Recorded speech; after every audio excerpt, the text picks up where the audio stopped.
All right, welcome to the 290 Moe podcast. I appreciate your time.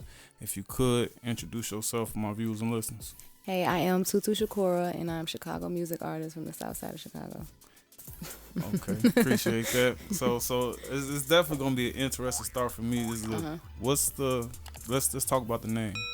Tutu Shakura? Yeah. Well, it originated from, of course, Tupac. Okay. Shakur. I just basically, when I was like 17, 16, I'm like, I'm the reincarnation of Pac. For real? That's the first time I ever heard a woman even, you know what I'm saying, feel that deep about Pac. That's how I felt. Yeah, I'm in love with that man, low-key. Okay. Where did this love start? Was it MTV or the music? Brother or well, it started with the music. I used to listen to the music. I'm saying, how was you introduced to Pac? Was it just in the household? Okay. I got a lot of uncles and stuff. Okay. Like my mama, she was the only female, so I got uncles. Sure. So all they did was listen to Tupac and that era of music. So eventually I'm like, okay, I like the music, whatever. So I started watching interviews and stuff like that to see like what his personality was and all of that. I'm like, oh yeah, we kind of got the same type of similar personality, like thinking and stuff like that. Like,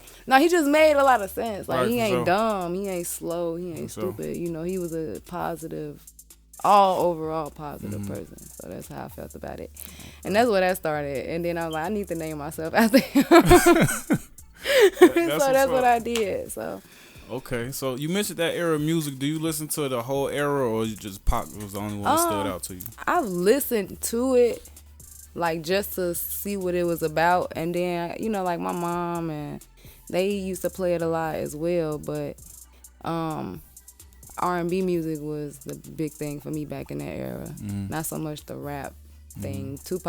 Tupac, he stood out with the rap, I should say. And that was the only really rapper that I listened to from that era. Okay. So, I mean, you had NWA and all the other ones, but to me it was just, shit. Okay. He was on point with it. Well, was that always your name from the jump, or did you start off with another name? Well, my birth name. I don't mean it your started with it. name. Nah, I know that. It started with a D, but, I was going to do that. I'm like, nah, I ain't going to, It's always been Tupac or Tutu Shakura. It's where it started off for me, like recording my first song ever. I said I wanted my stage name to be Tutu Shakura. Okay. It's never been nothing ever different. It's always been Tutu. Okay. So with you being such a Pac fan, let me ask you, how do you feel about like the different movies that come out every 2 years with different people playing them? Do you feel like that ain't Pac? You know what I'm saying? I like to see it sometimes because it keep them alive, For sure. That's the only, thing about it. I mean, like, to be honest, they should make more movies about his ass. Oh, no, you doing today? Add 2 years, man. There should be more movies and they got Biggie and stuff like that. I like that era, the stories about it. It's played out now, but I still like to listen about the story. Because it's interesting. You had West Side, East Side going at it. It was like... So in 2022, are you still currently listening to Tupac? Yeah, I do. Okay. I do. And I do it for inspiration purposes sometimes. What's your favorite Tupac song? Well, Dear Mama.